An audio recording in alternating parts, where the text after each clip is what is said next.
মিথ্যা কথা বলা হয়।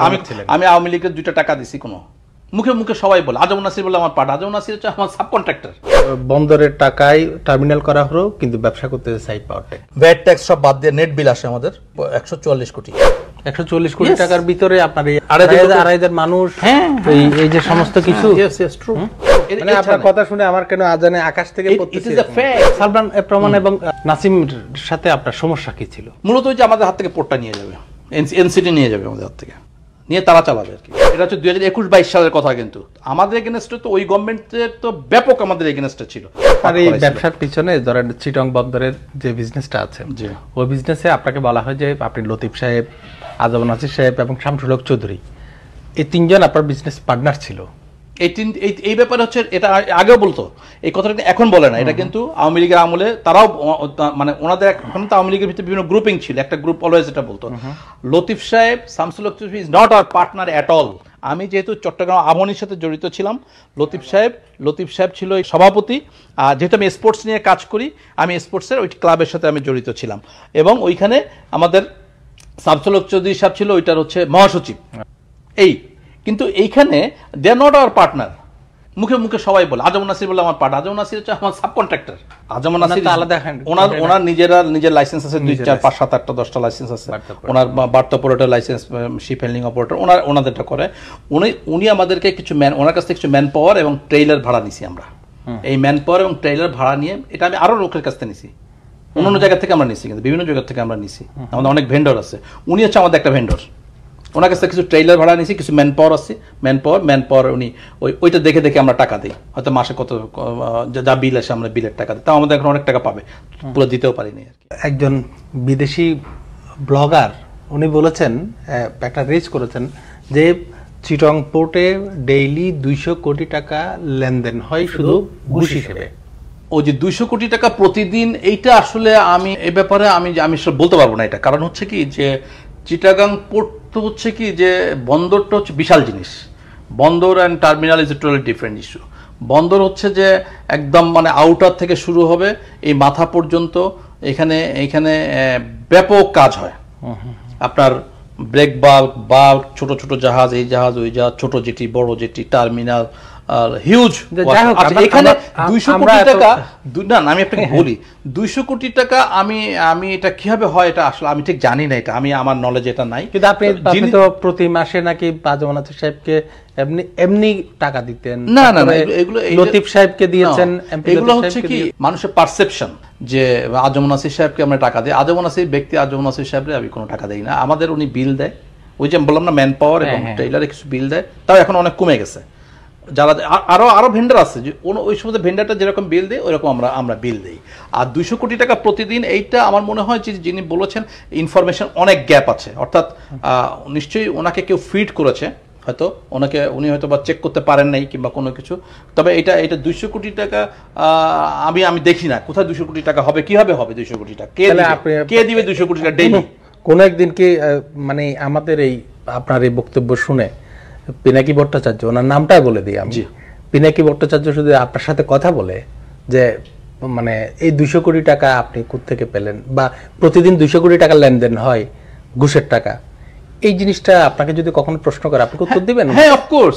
দাদা আমাকে যদি জিজ্ঞাসা করে যে এটা আমি শুনেছি, আমি বলেছি, আপনি একটু বলেন এটার ব্যাপারে, অফকোর্স আমি বলবো। আমি উনি কেন, আমাকে যে কেউ প্রশ্ন করবে আমি এটা বলবো ক্লিয়ার। 200 কোটি টাকা ঘুষের টাকা দিবে কে? 200 কোটি টাকার কাজ তো এখানে কেউ হয় না। ঘুষের টাকা নিবে কে? নিবে? কাকে দিবে? চিটং বন্দরে তো আপনার সিভিল ওয়ার্ক আছে অনেক। নো, কোনো সিভিল ওয়ার্ক নেই আমার চিটং পোর্টে। কেন? একটা সিভিল ওয়ার্ক চিটং পোর্টের সাথে আমি করি নাই, একদম মানে কোনো সিভিল ওয়ার্ক আমাদের চিটং পোর্টের সাথে নাই। আমি আপনাকে বলি, আপনার কনস্ট্রাকশন ফার্ম আছে, সেটা হচ্ছে আমি আলাদা কাজ করি। আমি বাংলাদেশ নেভির সাথে কাজ করি, বাংলাদেশ সেনাবাহিনীর সাথে কাজ করি, আমি অন্য গভর্নমেন্ট এন্টিটির সাথে কাজ করি। কারণ যে এই পতেঙ্গা কন্টেনার টার্মিনাল, এটা বাংলাদেশ সেনাবাহিনী নিছে। বাংলাদেশ সেনাবাহিনী 7-8টা ঠিকাদারকে ভাগ করে দিচ্ছে তার পারফরমেন্স অনুযায়ী। ওখানে আমি একটা কাজ পেয়েছি। এটা আমি বাংলাদেশ সেনাবাহিনী থেকে নিয়েছি, আমি বন্দর থেকে নেইনি। 1 নম্বর, যেমন আমরা বাংলাদেশ নেভির সাথে বিভিন্ন কাজ করি, গভর্নমেন্টের রোডস অন্যান্য ডিপার্টমেন্টের সাথে আমরা কাজ করি, কিন্তু চিটাগং পোর্টের সাথে ডাইরেক্টলি আমার জানা মতে কোনো সিভিল ওয়ার্ক আমার হইলে হয়তো 5-7 কোটি 8 কোটি টাকা কোনো এক সময় হইলে হইতে পারে, অনেক আগে বাট মানে আপনার কথা শুনে আমার কেন আজানে আকাশ থেকে পড়তেছে। It is a fact. আমি যেহেতু মিডিয়াতে আপনি হচ্ছেন বাংলাদেশের সবচেয়ে মানে এখন ব্যবসায়ীদের মধ্যে সবচেয়ে আলোচিত মানুষ এবং সবচেয়ে আমাকে মিথ্যাভাবে প্রজেক্ট করা হয়েছে, আমাকে মিথ্যাভাবে এবং আমাকে হেয় প্রতিপন্ন করার জন্য প্রেজেন্ট গভর্নমেন্টের কাছে আমাকে একটা হেয় প্রতিপন্ন করার জন্য একটা গ্রুপ এই কাজটা করেছে। আমি তো এখন চ্যালেঞ্জ দিয়ে বলতেছি, আমাকে আমি যে কথাগুলো বলেছি এখন, আমি তো মিডিয়াতে আপনি তো দিবেন এটা, তাই না? আপনি মিডিয়াতে, আমি যখন মিডিয়াতে যখন কথা বলেছি তখন এই কথাগুলো গভর্নমেন্টের যতগুলো এজেন্সি সব যাচাই বাছাই করুক, করে আমাকে বলুক দা তুমি এটা ঠিক বলো নাই, এই পয়েন্টে ঠিক বলো না। আমি তো চ্যালেঞ্জ করলাম যারা বলেছে তাদের ব্যাপারে। আমি এই যে বলা হয় আপনি আওয়ামী লীগের একজন ডোনার ছিলেন, মিথ্যা কথা বলা হয়। আমি আওয়ামী লীগের 2টা টাকা দিছি, এটা কি বিশ্বাস করা যায়? আওয়ামী লীগের আওয়ামী লীগের কোনোভাবে কি আপনি দেন নাই? না, আওয়ামী লীগের কোনোভাবে আমি কোনো টাকা দিইনি। আওয়ামী লীগের ডোনার যেটা কথা বলতেছে, সেই ডোনার আমরা আওয়ামী লীগের কোনো ডোনার হিসেবে আমরা ছিলাম না, আমরা কোনো সময় ছিলাম না। তবে বিভিন্ন অকেশনে গভর্নমেন্টের আমরা বিভিন্ন প্রজেক্ট, যেমন 16ই ডিসেম্বর, এই ডিসেম্বর, ওই ডিসেম্বর, এগুলোতে তো আমরা কন্ট্রিবিউট করছি, আমাদের ওই স্পন্সর আমরা বিভিন্ন জায়গায় এগুলো করেছি। কিন্তু ডোনার বলতে কি, যে আমি যে ব্যবসায়ী আপনাকে আমি এই 10-20 কোটি টাকা দিলাম, 50 কোটি টাকা দিলাম, নেভার, আই ডিড কোনো রেকর্ড এগুলো করিনি আমরা। কেমনে করবো? আমাদের তো ভাই যাইতেই দেয় নাই তো ওখানে, আমাদের কোনো বিজনেস হয় নাই, আমাদের সমস্ত কাজগুলো বন্ধ ছিল। গণভবনে যেতে পারতেন? আমি গণভবনে যেতে পারিনি। আমি আমার 19 বছরে একবার না 2বার আমি গেছিলাম, তাও স্পোর্টসের আমাকে নিয়ে গেছিল। স্পোর্টসের যে একটা ওই খুলনাতে একটা স্পন্সর করছিলাম, সেই স্পন্সর, সেটা নিয়েও অনেক কাহিনী ছিল। আপনার রাজনৈতিক আদর্শ কি? কোনো পলিটিক্যাল? আমি কোনো পলিটিক্যাল পার্টির সাথে আমি কোনো অল টাইম সরকার পার্টি? অল টাইম সরকার পার্টিও না। অল টাইম সরকার পার্টি মানে কি, আমাদের হচ্ছে যে শোনা, যারা বিজনেস করে, সরকারি বিজনেস করে, স্বাভাবিক। আপনি যখন সরকারি চাকরি করেন, জি, সরকারি চাকরি করেন আর সরকারি বিজনেস কিন্তু একই রকম। আপনি যখন সরকারি চাকরি করবেন, আপনি কি আপনার যিনি গভর্নমেন্ট থাকবে, আপনি তার কাছে যাইতে পারবেন না? না, এটা আমি যখন সরকারি কাজ করব, আমি কি সরকার, আমি কেন, বাংলাদেশের 100% যারা ব্যবসায়ী আছে, তারা যে গভর্নমেন্ট থাকবে তার সাথে কাজ করতে হবে, তো কিছু করার নাই। আপনি কি করবেন? না হলে আপনাকে তো পিছাবে, আপনাকে ধ্বংস করে দিবে। যেমন আমরা তো কাজ করে ধ্বংস হয়ে গেছি। আমি যদি একদম পুরো 100% ওদের এগেনস্টে গালাগালি করতাম সব সময়, তাহলে তো আমি ধ্বংস হয়ে গেছিলাম। আরো আমি তো হয়তো আমাকে দেখতে পেতাম না এইভাবে। না, এরকম হয়, যেমন বলা হয় যে ব্যবসায়ীরা সবসময় সরকারের পক্ষে কথা বলতে হয়, আর সাংবাদিকরা সবসময় সরকারের বিপক্ষে সমালোচনা করতে হয়। মানে এটা না করলে কিন্তু সরকারের পক্ষে, আমরা কিন্তু সরকারের পক্ষে কোনো সময় কোনো কথা বলি নাই। যেমন আমি আমার কথা বলি, পক্ষে বলেন না বিপক্ষে বলেন, আমি পক্ষে বিপক্ষে কোনো সময় আমি বলি নাই। পক্ষে বলি না, কারণ দেখেন যত আছে, এই যে গত 19 বছর অনেক বিজনেস কনফারেন্স হয়েছে না গভর্নমেন্টের আগের, আমি কিন্তু কোনো কনফারেন্স আমাকে দাওয়াত দেয়নি, একটা কনফারেন্সে কিন্তু আমাকে দাওয়াত দেয়নি, কারণ আমি তো ওই ফোরামের লোক না। আচ্ছা, ব্যবসায়ী হিসেবে যে বর্তমান পরিস্থিতিতে ব্যবসায়ীরা সবাই পড়েছেন, বাংলাদেশের বড় বড় ব্যবসায়ীরা কিন্তু এই বিপদে পড়েছেন, মানে এই একটা সরকার পরিবর্তনের সঙ্গে সঙ্গে এই যে বিপদে পড়া, এইগুলোকে আপনারা কিভাবে দেখছেন? আসলে এইটা না, এই কালচার থেকে আমাদের বেরিয়ে আসতে হবে, নাহলে দেশের ডেভেলপমেন্ট হবে না। এই কালচার থেকে আমাদেরকে বেরিয়ে আসতে হবে। কিভাবে? এই কালচার থেকে বেরিয়ে আসতে হবে কি, যে গভর্নমেন্ট চেঞ্জ হবে, কোনো গভর্নমেন্টই স্থায়ী না। এবং আগের গভর্নমেন্ট তো চিন্তা করেছিল সারা বছর লং লাইফ, 100 বছর থেকে যাবে, পারে নাই। কিন্তু 16-17 বছর পরে কিন্তু তারা অত্যন্ত মানে বাজে অবস্থা চলে যেতে হচ্ছে। নতুন যিনি গভর্নমেন্ট আসবে, যেই আসুক না কেন, ওনারাও ডেফিনেটলি মাথায় থাকবে যে ওনারা একটা সার্টেন টাইম মানে সুন্দরভাবে রুল করে ওনারাও চলে যায়, প্রপার ইলেকশন হবে, আবার আসবে। কিন্তু ব্যবসায়ীদের প্রবলেম হচ্ছে কি, ব্যবসায়ীদের তো কাজ করতে হবে। ব্যবসায়ী তো মনে করেন যে আমি যে ব্যবসায়ী গভর্নমেন্টের সাথে কাজ করবো, সে যদি ওই গভর্নমেন্টের ডোনার হয়ে গেল, বিষয়টা এরকম না। আসলে আমি নট দ্য পলিটিশিয়ান, এবং আমি সবসময় থাকতে চেয়েছি। আমাকে অনেকভাবে বিভিন্ন প্রপোজাল দেওয়া হয়েছিল, এমপি ইলেকশন, অমুক তমুক, এটা ওইটা। ভাই আমি বলেছি, আমি ভাই ব্যবসায়ী মানুষ, আমি কোনো রকম ব্যবসা বাণিজ্য নিয়ে টিকে থাকতে চাই। আর আমি স্পোর্টস নিয়ে ব্যাপক কাজ করেছি। এখন স্পোর্টস অবশ্য এখন আর করি না, এখন বন্ধ করে দিয়েছি। তবে আগে এক সময় আমি প্রচুর, গত 19 বছর টোটালি বন্ধ করে, টোটালি আমরা স্পোর্টস থেকে সরে আসছি। আপনি এই কিছুদিন আগে বাফুফেতে ইলেকশন করেছিলেন, এই মানে আমি একটা প্রশ্ন কিন্তু আমার রয়ে গেছে, সেটা হচ্ছে গত গভর্নমেন্টের আমলে আপনি একদম 11th আওয়ারে এসে আপনি আপনার প্রার্থিতা উইথড্র করে না, আপনি চুপ করেছিলেন এরকম। তারপরে আপনার বর্তমান সরকারের আমলে, এই অন্তর্বর্তীকালীন সরকারের আমলেও কিন্তু আপনি প্রার্থী হয়ে কিন্তু আবার পিছনে গেল। না ওই এখন কি অবস্থা? এবারে তখন বলতেন যে শেখ হাসিনা স্বৈরাচার হিসেবে, এখন কেন? এবারে বিষয়টা হচ্ছে, আমি একটু ক্লারিফাই করি। এবারে ইস্যুটা হচ্ছে, যখন আমি যখন আমার নির্বাচনের প্রেসিডেন্ট পদ আমি যখন ঘোষণা করেছিলাম যে আমি ইলেকশন করবো, ওই সময় আর কেউ ক্যান্ডিডেট ছিল না মার্কেটে। তো পরবর্তীতে আবার তাবিদ ভাই মানে উনি কোন ক্যান্ডিডেট ঘোষণা করলেন। তো তাবিদ সাহেবদের সাথে আমাদের একটা খুব ক্লোজ রিলেশন আছে, ফ্যামিলি রিলেশন।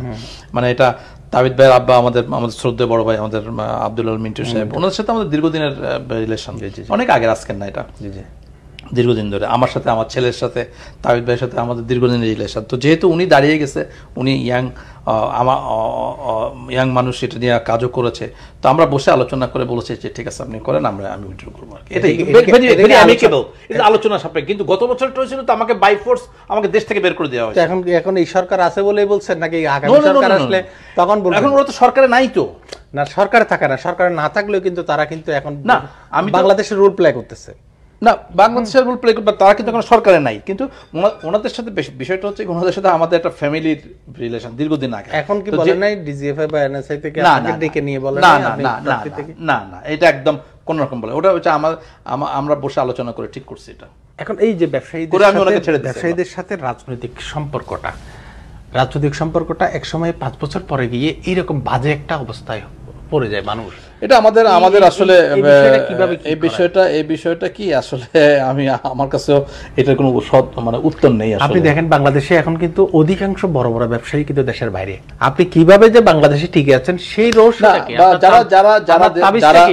যারা দেশের বাইরে আছে তারাও বড় ধরনের ডেফিনেটলি তারা মানে বড় ধরনের বিষয়ের সাথে জড়িত ছিল, যেটা ন্যাশনাল ইন্টারেস্টের বাইরে ছিল আর কি। আমরা ওই ধরনের মধ্যে তো ছিলাম না, নাইও, থাকতেও চাই না। আমরা গভর্নমেন্টের ল মেনে, গভর্নমেন্টের আইন মেনে, আইনের মধ্য দিয়ে থেকে যতটুকু পারফর্ম করা যায় ততটুকু, যার জন্য আমরা এখন আলহামদুলিল্লাহ ভালো আছি।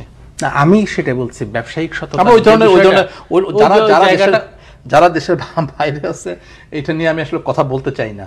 এটা বাইরে আছে, আমি কে বাইরে থাকবে না থাকবে সেটা বড় কথা। বড় কথা হচ্ছে এই সংস্কৃতি থেকে আমরা কিভাবে বেরিয়ে আসতে গেলে আসলে কি হচ্ছে যে আপনি একজন বড় ব্যবসায়ী হবেন, আপনি বাংলাদেশে বড় বড় এত কিছু দেখাবেন, বাংলাদেশে এত বড় ব্যবসা করতে গিয়ে মানুষ আপনাকে এত ভালো মনে করবে, কিন্তু দিন শেষে আপনাকে নিয়ে আবার বিশাল সমালোচনা হবে।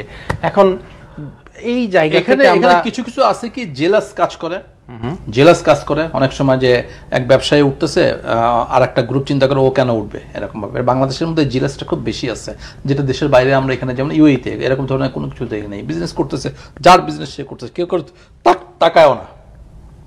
কিন্তু বাংলাদেশে কিন্তু না, একটা বিজনেস কেউ যদি গ্রো করে দাঁড়িয়ে যায়, ওর পিছনে লেগে যায়, ওকে কেমনে ধরে নামাবে, এই একটা ইস্যু আছে। আরেকটা ইস্যু হচ্ছে যে একটা বিজনেস গ্রুপ যে গভর্নমেন্টের কাছাকাছি যাচ্ছে, গভর্নমেন্টের একদম টপের সাথে কথা বলছে, আরেকটা গ্রুপ চিন্তা করছে ও বেশি টপে কেন চলে গেল, ওকে নামাইতে হবে, ওর এগেনস্টে ক্যাম্পেইন করো। যেমন আমার এগেনস্টে ক্যাম্পেইনটা করা হয়েছে, কেন করা হয়েছে? ফর নাথিং ক্যাম্পেইনটা করে আমাকে একটা মানে পারসেপশনটা ব্যাড ইমেজ সৃষ্টি করেছে। বেসিক্যালি আমি তো ওই ধরনের না। কিন্তু একটা আমার কাছে কিউরিওসিটি আছে আপনাকে নিয়ে। বলেন না। সেটা হচ্ছে আপনি যে বয়সে, আপনি আজকে থেকে 20 বছর আগে তো আপনার বিরুদ্ধে আন্দোলন হয়েছিল চট্টগ্রাম। হ্যাঁ, আমাদের চট্টগ্রাম থেকে বের করে দিয়েছিল মহিউদ্দিন চৌধুরী যখন তৎকালীন প্রধানমন্ত্রী ওনার কথা শুনতে বাধ্য হতেন, ওই জায়গায় আপনি চট্টগ্রামে বসে মানে চট্টগ্রামের বাইরের মানুষ হয়ে আপনি চট্টগ্রামের সমস্ত এই পোর্টে আপনার নিয়ন্ত্রণ টিকেই রক্ষা করেছেন। না, পোর্টের নিয়ন্ত্রণ না, এই যে নিয়ন্ত্রণ কিন্তু অন্য জিনিস। আমি আপনাকে বলি, পোর্ট ইজ দ্য ডিফারেন্ট জিনিস।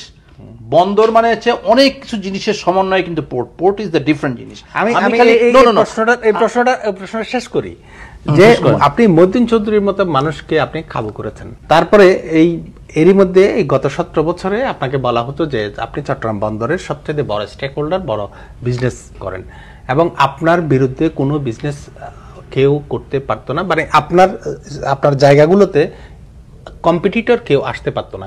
এই কম্পিটিটর আসতে না পারার কারণটা যদি এরকম কি বলা যায় যে আপনি মানে আপনার সাথে কম্পিট করার মতো অন্য কারো কোনো যোগ্যতা ছিল না, মানে এরকম এক্সপার্টাইজ তারা কেউ গড়ে তুলতে পারেনি, এরকম কিছু? আমি এবার বলি একটু। হ্যাঁ, আপনার প্রশ্ন শেষ হয়েছে।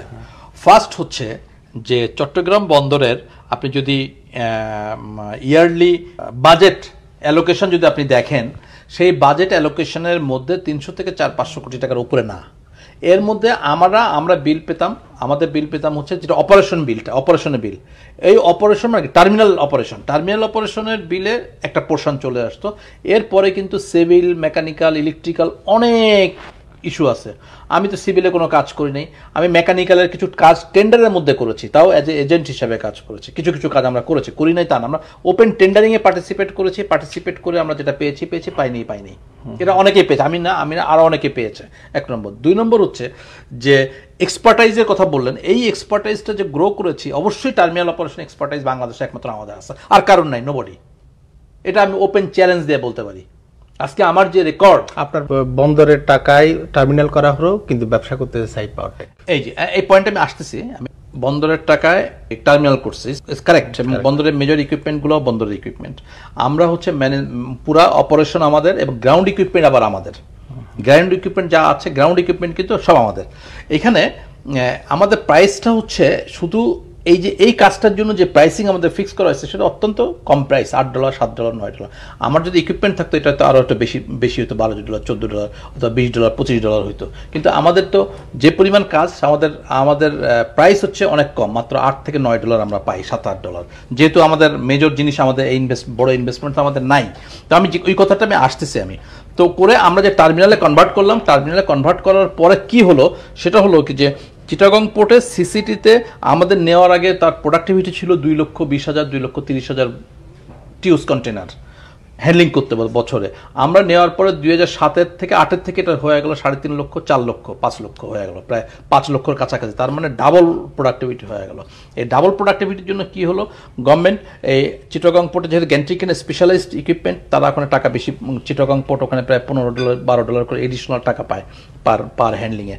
তো যত বাড়লো, এই যে 2.5 লক্ষ টিউস বাড়লো, তো 2.5 লক্ষ টিউসের এডিশনাল টাকা কিন্তু চিটাগং পোর্ট পেলো। হিউজ টাকা। আপনি যদি ক্যালকুলেশন করে, আমরা যদি দেখছি যে 18-19 বছরে প্রায় 800-900 কোটি টাকা এডিশনাল চিটাগং পেয়েছে সিসিটি থেকে।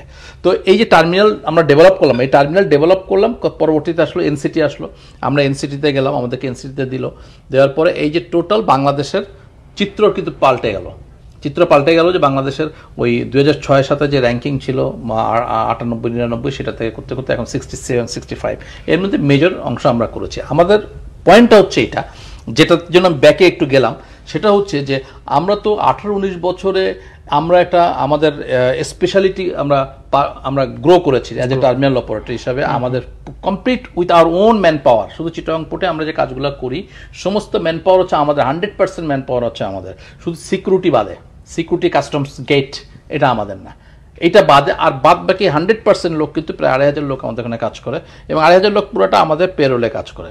এবং এটা যে গত 18-19 বছরে আমরা করেছি, এটা একটা পারফরমেন্স, একটা স্পেশালিটি, একটা তো গ্রো করেছি, এক্সপার্টাইজ গ্রো করেছি। এবং আমরা এই এক্সপার্টাইজ নিয়ে কিন্তু আমরা দেশের বাইরে বিভিন্ন আমরা এখন প্রেজেন্ট, আমি ডিটেল এখন বলতে চাচ্ছি না মিডিয়াতে, এটা হলে ফাইনাল হলে বলবো। আমরা আফ্রিকান একটা জায়গাতে আমরা একটা টার্মিনালের সাথে কথা বলতেছি আমাদের ওখানে অপারেট করার জন্য, ছোট টার্মিনাল, বাট আমরা মানে তার মানে আমরা এখন বাইরে আমাদের ন্যাশনাল ফ্ল্যাগ ক্যারি করার জন্য আমরা কিন্তু রেডি হয়ে গেছি। তো আমার এটা হচ্ছে যে নিউমোরিং কন্টেনার টার্মিনাল আগের গভর্নমেন্টের সিদ্ধান্ত নিয়েছিল 2021-22-এ, না এটা 17 সাল থেকে সিদ্ধান্ত ছিল বেসিক্যালি। তো ওরা ওই সময় বিভিন্নভাবে আস্তে আস্তে আগাচ্ছিল। এখন একই জিনিসটা এই গভর্নমেন্টই ক্যারি করতেছে। তো ওইখানে আমাদের আগের গভর্নমেন্টের সাথে আমাদের কোনো আমরা এটা নিয়ে কথা আমরা তো খুব বেশি আমরা এটা নিয়ে বলি নাই এখনো, কিন্তু আমরা একদম আমাদের কথা হচ্ছে যে আমাদের যে এক্সপার্টাইজটা আছে, গভর্নমেন্ট আমাদের এক্সপার্টাইজটা অন্য জায়গায় কাজে লাগাক। আরও তো টার্মিনাল আছে, তাহলে এটা বিদেশিদের যে দিয়ে দিচ্ছেন, আমরা যেহেতু একটা গ্রো করেছি, তাহলে আমাদেরকে একটা ছোট একটা টার্মিনাল আমাদেরকে দেন, আমাদেরকে আর একটু টেস্ট করেন। আমাকে যদি আমরা আমাদের এক্সপার্টাইজটা যাতে আমাদের নষ্ট না হয়, একদম মানে ধূলিসাৎ না হয়ে যায়, কারণ একটা এই এক্সপার্টাইজ একবার শেষ হয়ে গেলে এটা আর বাংলাদেশে টার্মিনাল অপারেটর হিসেবে আর কেউ আর দাঁড়াতে পারবে না। টার্মিনালটা তো কনসেপ্টটা আমাদের হাতে তৈরি করা, এই পুরো হোল কনসেপ্ট আজকে যা দেখছে, ইয়ার্ড প্ল্যানিং থেকে এটা ওইটা যা বলে সব আমাদের হাতে তৈরি করা, সাইড পাওয়ারটেক তৈরি করেছে। আমি রাত্রে 2টা 3টা 4টা পর্যন্ত ইয়ার্ডে থেকে আমাদের পাকিস্তানি যারা ইয়ার্ড প্ল্যানার ছিল, পুরোনো কন্টেনারগুলো সরিয়ে ফেলে ওখানে মার্কিং করেছি, ইয়ার্ডে মার্কিং করে নতুন কন্টেনার জাহাজ থেকে নামিয়ে ওখানে আমরা প্লেস করেছি, করে এই কন্টেনার নাম্বার আমরা আবার কম্পিউটারে পুট করেছি, করে আমরা এটাকে প্ল্যানিংয়ের মধ্যে নিয়ে এসেছি, নিয়ে টোটাল এটাকে টার্মিনাল কনসেপ্টে আমরা দাঁড় করিয়েছি। এটা আমাদের হাতে তৈরি করা, এটা অন্য কেউ নেই। তো আমাদের এক্সপার্টাইজ তো কেউ নিতে পারবে না। আজকে আমাদেরকে মনে করেন আপনি বেরই করে দিলেন, দেশ থেকে বের করে দিলেন, বাট আমাদের যে এক্সপার্টাইজ আমরা গ্রো করে যে রেকর্ড, যে কাগজ কলমের রেকর্ড, তো আপনি নিতে পারবেন না। আপনার কাছে 5,000 কোটি টাকা থাকতে পারে, বাট আপনার এই রেকর্ড কিন্তু আপনি নিতে পারবেন না। এটা আমরা করেছি, এবং এটা গভর্নমেন্টের ইচ্ছা না থাকলেও ওই সময় আগের গভর্নমেন্ট আমাদেরকে বের করে দেওয়ার জন্য অনেক কিছু করেছে, বিভিন্ন আমাদের এগেনস্টে এটা লোক পাঠিয়েছে, এটা করছে, ওইটা করছে, অনেক কিছু করেছে। তারপরেও আমরা যেহেতু এক্সপার্টাইজ, এটা তো পোর্ট বন্ধ করা যাবে না 5 মিনিটের জন্য, সেক্ষেত্রে আমরা ওখানে সামহাও টিকে গেছিলাম, এবং আমরা খুব সামান্য পয়সায় কাজ করি। এটা একটা ইস্যু। আর সব কাজ যে করি, এই সব কাজটাই সম্পূর্ণ মিথ্যা কথা। এখানে সিভিলের শত কোটি টাকার কাজ হচ্ছে, দেখেন তো আবার কোনো কাজ আছে কিনা এখানে মেকানিক্যালের প্রচুর হচ্ছে, মেকানিক্যালের ভিতরে আরো অনেক কন্ট্রাক্টর আছে, আমরাও আছি, টেন্ডারিং হচ্ছে। তারপরে আপনি আসেন এবারে যে বার্থ অপারেটর, 12 জন শিপ হ্যান্ডলিং অপারেটর আছে, 34-40 জন, ওখানে তো আমার কোনো কাজ নেই। আমার তো বাড়তে, আমি তো বাল্কে আমার কারণে কাজ নেই। মেজরটা বন্দরের মেজর কার্গো তো বাল্ক, তো সবাই বলে এত কাজ করি, বাল্কের আমার কি 10টা টনের কাজ করতে পেরেছি আমি? আমাকে ঢুকতে পাইনি, ঢুকতেই দেয় নাই তো আমাকে। এই যে আগের গভর্নমেন্টের সময় যতগুলো শিপ হ্যান্ডলিং অপারেটর লাইসেন্স দেওয়া হলো, আমি আপ্রাণ চেষ্টা করেছি, আমারটা হয় নাই, হয় নাই আমাদেরটা। ওদের গুলো তো বাদ করে দিচ্ছে, এটা তো এখন করেছে, বাট আমি তো তখন পাই নাই, তখন আমি চেষ্টা করেছি। তাইলে আমার যদি এত কিছুই পাওয়ার থাকতো, তাহলে আমি কেন আমি পেলাম না? আপনি বেনামে নিয়েছেন বলছে, প্রুফ করুক। তারপর যদি কেউ বলতে পারে আমাকে যা পানিশমেন্ট দেবে, I am ready to take that punishment. It's challenge, open challenge. যাই হোক, এখন আপনার সাথে আর দীর্ঘ, আমি একটা মানে আপনার প্রত্যেকটা যুক্তি কিন্তু আপনার কথা শুনলে মনে হয় যে আপনার কথা সঠিক, আবার মানুষের পারসেপশন। অপু ভাই, আমি আপনাকে বলি, আমার কথা, আমি যে কথাগুলো বলেছি এটা মিডিয়াতে বলেছি আমি, তাই না? এটা তো অন এয়ার হবে, অন এয়ারে যাবেন আপনি। অন এয়ারে যাওয়া মানে কি? এটা আমি সারা বাংলাদেশের জনগণকে বললাম না, আমাদেরকে বলুক না একটা জায়গায় এই পয়েন্টে তুমি ঠিক বলো নাই। গভর্নমেন্টের অনেক এজেন্সি আছে না, দে ক্যান চেক ইট, অনেক এজেন্সি, তারা চেক করে আমাকে বলুক না এই point, this is your open challenge. হ্যাঁ, it is my open challenge. আমি যতগুলো কথা বলেছি। আমি আর একটা বিষয়ে আসি, সালমান প্রমাণ এবং নাসিমের সাথে আপনার সমস্যা কি ছিল?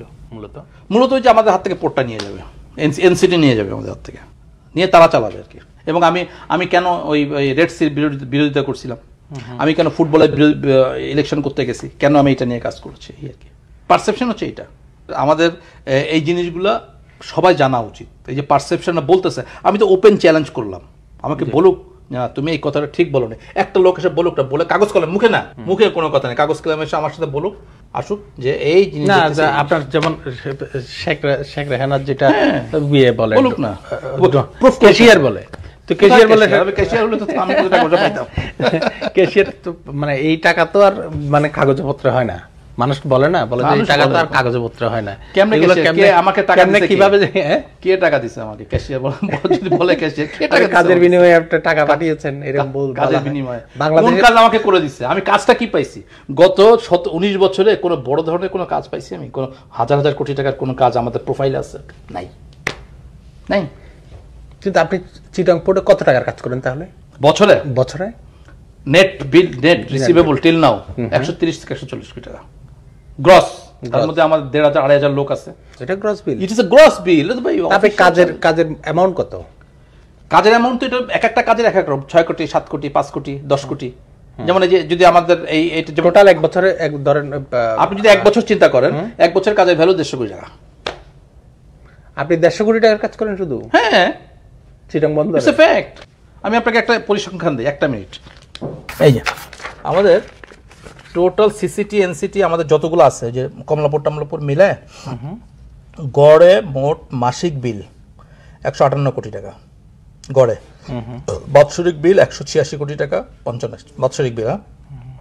ভ্যাট ট্যাক্স সব বাদ দিয়ে নেট বিল আসে আমাদের 144 কোটি।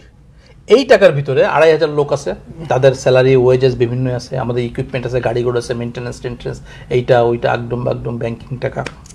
It's a fact. 140 কোটি টাকা, ইটস এ ফ্যাক্ট।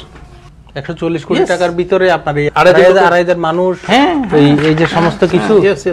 ট্রু। এটা আমাদের অডিট রিপোর্ট আছে, ওয়েবসাইটে নামায় নিলে বুঝতে পারবেন। তবে পারফরমেন্স হিসাবে আমরা NCT doing the very good performance. তার কারণ হচ্ছে, আমি আপনাকে বলি, শেষ কথা বলি, এনসিটির ডিজাইন ক্যাপাসিটি হচ্ছে 1 মিলিয়ন টিউস, 1.1 মিলিয়ন, আমরা করতেছি 1.3 million Tues with lot of barriers. কি ব্যারিয়ার্স?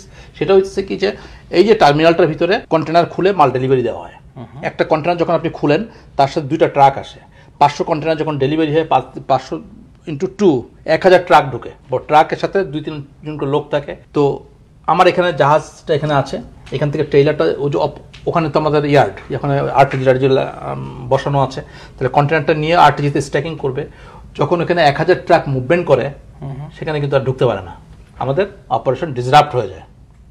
যদি ডিসরাপ্ট না হইতো তাইলে আমাদের অপারেশন কি হতো আমি আপনাকে দেখাই, এটা আমি দিয়ে দিচ্ছি আপনাকে, দেখেন আমাদের এটা হচ্ছে নিউ মেরিন কন্টেনার টার্মিনালের 2024 সালের রেকর্ড, ইয়ার অফ 2024 টোটাল একটা সামারি শিটটা আমাদের। হ্যাঁ, এই যে রেড মার্কস না 47% টাইম আমাদের কোনো কাজ হয় না, এটুকু পর্যন্ত কোনো ওয়ার্ক আমরা করতে পারি না। কেন করতে পারি না? Waiting for the required export container, মানে আইসিডি থেকে এক্সপোর্ট কন্টেনার যখন ঢুকে, ওরা জাহাজ বসে আছে এখানে, ওরা একটা একটা করে ঢুকে তখন হয় ওয়েট করে জাহাজ। তার কি আছে?